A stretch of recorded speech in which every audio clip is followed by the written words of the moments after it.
అందరికీ ప్రయోజనాలు. నా పేరు స్వప్నప్రియ. నేను కీర్తనలు 20 కంఠసు వాక్యం చెప్పబోతున్నాను. ఆపత్కాలమందు యెహోవా నీకు ఉత్తరమిచ్చును గాక. యాకోబు దేవుని నామము నిన్ను ఉద్ధరించును గాక. పరిశుద్ధ స్థలములో నుండి ఆయన నీకు సహాయం చేయును గాక.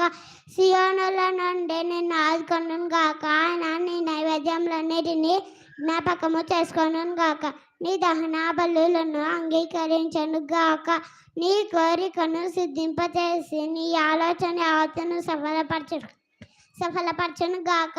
యెహోవా నీ రక్షణను బట్టి మేము జయోత్సాహము చేయుచున్నాము. మా దేవుని నామమును బట్టి మా ధ్వజం ఎత్తుచున్నాము. నీ ప్రార్థనని యెహోవా సఫలపరచును గాక. యెహోవా తన అభిషక్తుని రక్షించునని నాకు ఇప్పుడు తెలియను. రక్షణార్థమైన తన దక్షిణ హస్తబలము చూపును. తన పరిశుద్ధ ఆకాశంలో నుండి అతనికి ఉత్తరమిచ్చును.